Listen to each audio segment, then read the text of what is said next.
It doesn't matter. We can talk for a minute. I'll find it as we go. Okay, good deal. Jeff here with Melodies and Memories. What a privilege. Today I'm speaking with Grayson Russell here at CMA Fest, Nashville, Tennessee. Yes, sir. How are you, sir? I'm doing fantastic. Thank you for having me. Yeah, it's great to see you. Yes, sir. Yes, great to see you here. So I remember you from back in the day from a lot of the film stuff that you've done, Diary of a Wimpy Kid. That series is like one of my absolute favorites, my family's favorites. I appreciate it. Definitely, probably my favorite character, brother, because you absolutely killed it. Talladega Nights. Yes, sir. Coming at you like a super spider cool. monkey. Yeah. Yes, sir. So it's great to have you here, but you've been doing music, and yes, sir. You're killing it. You're great. Thank you. You are one talented individual. Well, I appreciate that. A lot of folks, I get a question a lot like, what made you want to switch from film to music? I started touring doing gospel when I was 5 with my folks. So I've done music my whole life. Talladega Nights, so I'm an actor also, by the way, was the audition for that was in the newspaper, and the only reason we went was because Daddy went fishing and me and Mama were bored. That was it. And I got there, ended up getting a movie. My folks didn't think it was going to be a movie at all. They had no idea what was going on. Right. I'm from Clan, Alabama. We got 9 stoplights like this. You don't become an actor. I thought I was going to be an architect because I like to draw pictures. That was what I thought, my life was going to turn out to be as a child. And we filmed the movie. Michael Clark Duncan, big guy from the Green Mile, set me up with his manager at the premiere, and that's how I was able to stay in it. Wow. But when we were doing Talladega Nights, I had put my first band together, which was a Bee Gees cover band. Really? It was half of my 2nd grade class. I'd have them over every other weekend to rehearse on the karaoke machine. Yeah. And so music's always been a massive part of my life. And 9 years ago, I put together my own Southern rock band. It's just Grayson Russell. It's the one with all the hair. There's a couple of them on Spotify and all the rest of things. And I've been really blessed with some really, really good guys, really good players that love me and believe in me. And so we've been getting after it, like I said, for 9 years. And then we've got 2 EPs and a record that'll be coming out between now and hopefully a little after the next time we have this conversation at CMA Fest 2027. And then by the serendipitous grace of God, one of my buddies is Elizabeth Nichols, who just had her first #1, which was I got a new one. His name is Charlie. Got a handlebar stash and a Harley. One of the only people I've ever met to knock Dolly Parton off of like the #1 spot on Apple Music, which is like, and we all love Dolly Parton. Yeah. Her song went #1 about this time last year, and I was just friends with her. She's like, hey, I need somebody to come play guitar for me like right now. Will you come and hop in with us? And so I've been going back and forth between my band and then playing with her, and then I'm a regular on a TV show right now.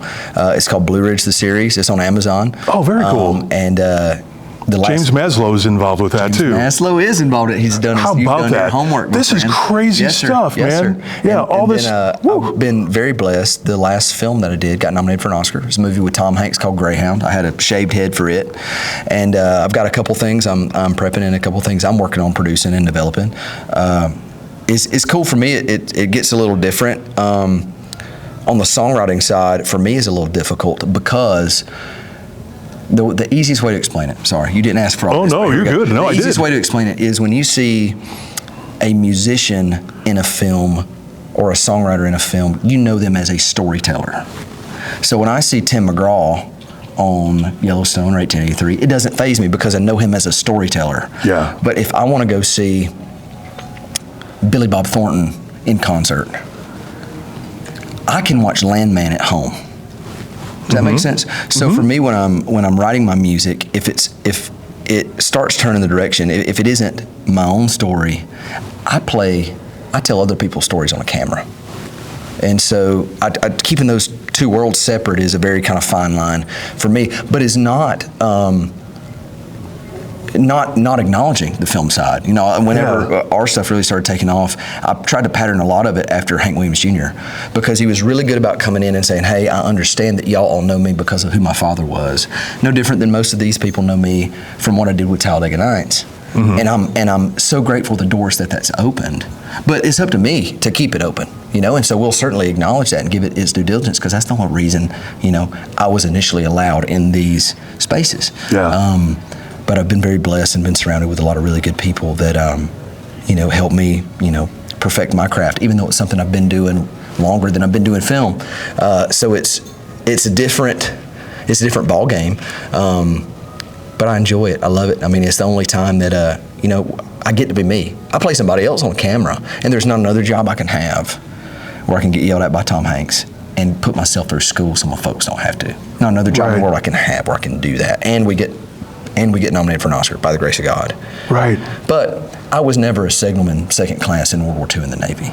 Yeah. As much as I would have liked to have been, I wasn't. Right. But when I'm on a stage, I get to be me. And I get to tell, the cautionary tales of my life thus far. And it's a blessing that I get to do that. And it's a blessing that I get to be here. I got brought on by the Country Music Association as probably, I think, initially one of like 12 or 13 ambassadors of all people. It's like as an actor, the big thing is getting your SAG card, getting your screen. I am a Screen Actors Guild actor. That's something I never pursued. It just happened. It was the good Lord laid it in my lap, and here you go. And I'm an actor now all of a sudden. Right. But moving to Nashville and ending up with my Country Music Association card, and then getting to be an ambassador and getting to help, recruit individuals. They brought me on as a social butterfly because I can talk a lot, if you can't tell, because we just met in the hallway and he said, hey, you want to come do an interview? And so here we are. Right. But they brought me on as the kind of young social butterfly of the bunch, and I get to go and help, contribute to a genre that has, been the soundtrack of my life, aside from the Bee Gees. Right. And it's been a blessing. So we got the Blue Ridge season 2 will be coming out, I believe, back end of July, and that'll be on cable. I believe that'll be on INSP. Inspiration Network, and then we might go back to Amazon after that. I'm not entirely sure. Okay. And then I've got a couple of films I'll be working on, and then music will get all plugged in the middle. That's awesome. You stay very grounded. Try to. In what you're doing, and that's incredible, and you're a great example. Thank you. Because it's tough, like growing up in the entertainment industry. The hard part now is, and I'm very thankful. Sometimes I get mad at God about it, but He's always been really good, very gracious in baby stepping me into things, if that makes sense. Yeah. If you had given me Talladega Nights as a 19-year-old, or if you had given me, hey, we're going to be opening for Post Malone tonight, as a 19-year-old, I wouldn't have known. Not that I know how to handle it now, but I certainly wouldn't have then. I would have thrown it all away. Yeah. With the best of intentions, I would have. And so for me, when you see people that go viral at a very young age, that's always scary to me. Even though, don't get me wrong, God love them and congratulations for the successes they have, however they end up getting it. Mm-hmm. But thankfully, I've gotten to kind of come up. Even though it was in a different industry, they're still very similar, operating at a high level in film, and now getting to do so in music, baby stepping it through there. I got to open for, with Elizabeth, the first time I got to see Brooks and Dunn live was 15 minutes after opening for him at the O2 Arena in London. How about for 20,000 screaming Brits. And I texted Jeff Kinney right before we played, the author of Diary of a Wimpy Kid. Yeah. I've never worn anything film related that I've ever done to a show. Mm-hmm. But I wear all these funky shirts, right? Yeah. And I was like, I'm going to play in the O2 Arena. I'm pretty sure Prince and Bon Jovi has played the O2 Arena. Like, I got to be looking good. And so I found me a Travis Tritt Super Bowl black fringe leather jacket. And I was like, okay, this is what I'm going to wear. Got it from Black Shag, shameless plug. And I couldn't wear none of my funky shirts under it because it didn't look right. And so I went and I bought a Loaded Diaper tank top. The band from, I had a kid come up to me today. I don't know what I did with it, right here. He came up to me, a little kid, he was about that tall. He said, hey, I want to give this to you. And it's a little Loaded Diaper. It's the band from Diary of a Wimpy Kid. Yeah, that's awesome. Thing. And so I texted Jeff and I was like, hey, the author of the books, would you care if I wore a Loaded Diaper tank top to play this show? And I'll send you the picture. You can plug it in. Right. And I posted it, the next day, and I was like, consider this Fregley's formal application to join Loaded Diaper. And Jeff commented, he's like, application accepted. I'm like, I didn't even know that was something I wanted to do. That's awesome. And then Devin, who played Roderick, commented on it. He was like, man, I think you're a little overqualified. And I was like, let's go. Yeah. Wow, Grayson, it's so cool. Yeah, an amazing story. Thank you. It's great to see all the success that you're having. Thank you. You're happy. Yes, sir. You're happy and you're genuine. Yes, sir. Yeah. It's forward progress. The world, as it moves as fast as it does, for me, if I stay in the same place more than about 3 or 4 days, I feel like I'm getting behind. Right. And of course, I blame Instagram. But it has consistently been, in only the 2 years that I've physically been in town, I was coming over here for years before that, but the 2 years that I've been here to, by the grace of God, maintain some, forward progress. And so far, so good. That's great. Yes, sir. Now, there's a question we've been asking a lot of our guests here today as part of CMA Fest. So, if you can answer this question for me, just finish this sentence. Country music needs more. Needs more. Country music can never hurt to have more honesty.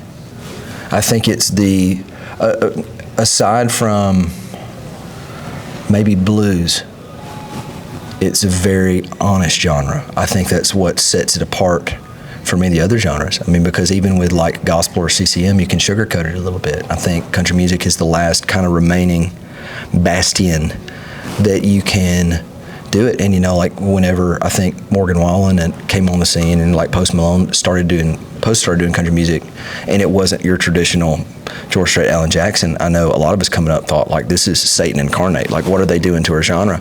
But in all reality, it's an absolute blessing, because it's able to take a genre that had been so kind of, not necessarily bottlenecked, but had been so filtered as far as the sounds that you have, but now you're able to bring,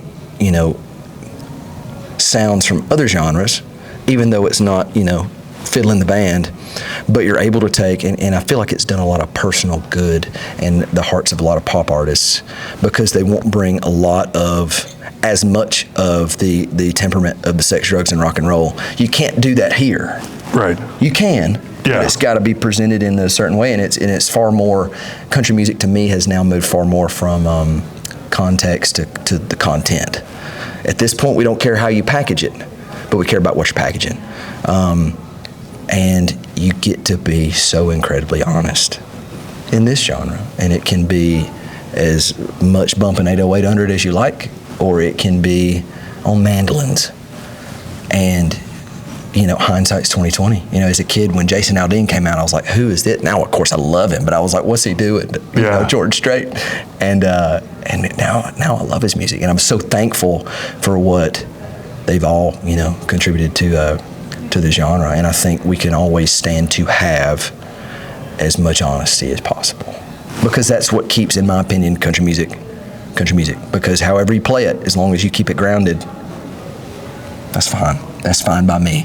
Yeah. And it took me a while, of course I'm only 28, but it took me as a kid a while to get okay with that. No, it's very cool. That's a great way to kind of close things out here as we're wrapping up, but appreciate your time. A lot of things happening.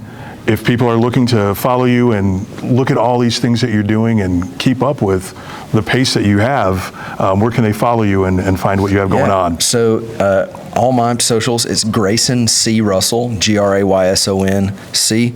Russell with 2 S's and 2 L's. Look for the guy with all the red hair and the funky shirts, and that'll be me. Right on. Grayson, appreciate your time. Thank you so much. Continued success, and once again, thank you for your body of work that's like, brings families together. Thank you. Yeah. I appreciate that. Y'all be sure to check out all the stuff that's going on with Mr. Jeff and the Melodies and Memories. Y'all have a fantastic CMA Fest. Thanks so much, buddy. I appreciate it. Hopefully I didn't talk too much. No, you're good.